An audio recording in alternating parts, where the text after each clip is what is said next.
What's up, design family, and welcome back to another episode of Fittdesign TV. So glad to have you back on the channel.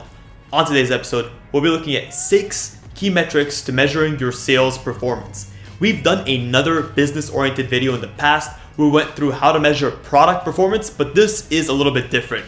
Here, we'll be looking at sales in general.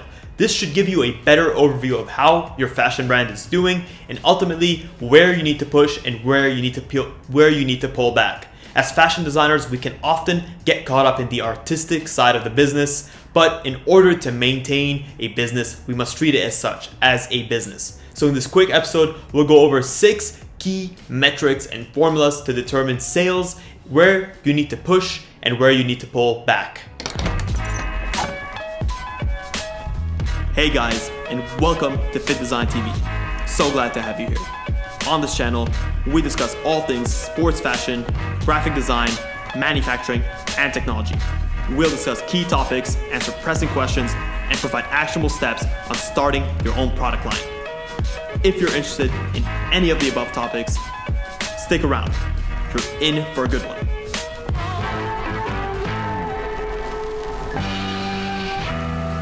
Any business owner knows that the performance of sales directly influences your profit.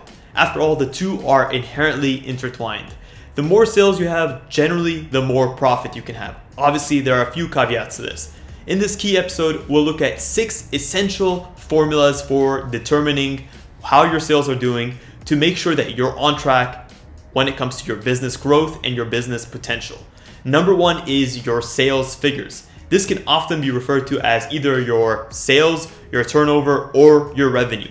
This is measured in periods or pockets of time that can either be daily, weekly, monthly, or even sometimes yearly. Number 2 is your number of customers. Essentially, more customers generally leads to more sales. At the same time, if you're an owner of a physical store or an online store, make sure not to mix up your visitors with your customers. A visitor only becomes a customer once they transact or once they purchase from your brand. Number 3 is your value per transaction, otherwise referred to as VPT. This is a very effective measure to determine how much a customer spends per transaction. Not necessarily how much a customer spends in their lifetime or over a period of time, but necessarily how much value is each transaction building you. This is calculated using an easy formula which takes the total sale value over a specific period of time and divides it by the number of transactions. For example, let's just say you're measuring your VPT over a year. In that year, you had 300 sales.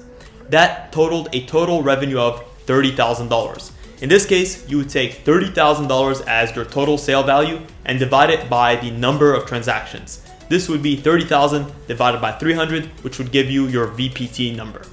Number 4 is your unit per transaction, otherwise referred to as UPT. Generally, when your sales go up, so does your item count. But you generally want, as a rule of thumb, to have your sales rise faster than the amount of items you're moving. You don't just want to move more items, you want to become more profitable per item sold. So the formula to determine this UPT value is simple. You take your sold quantity over a set period of time and divide it over the number of transactions within that same period of time. Number 5, you have your inventory turnover. This is a measure of the amount of inventory sold over a period of time. Generally, you want a high inventory turnover ratio because that indicates more sales are being made with less inventory. However, you don't want this ratio to be too high as it could indicate that you're leaving money on the table by not having enough inventory to satisfy demand. Your cost of sales is generally the total selling price of these items combined. The inventory turnover ratio is actually calculated using a simple formula that takes the cost of sales that we just described and dividing it by the ending inventory value. So how much inventory you have left at the end of that cycle. Number 6 is your average days to sell all of your inventory. This is an important calculation that draws on what we taught you in number 5. This is the average days it takes a brand to sell all of its inventory. As a rule of thumb, a luxury retailer with higher prices is going to take longer to sell all of its inventory than a mass market retailer. The way we calculate this is by taking 365, which is the days in a year, and dividing it by your inventory turnover, which we taught you how to calculate in number 5.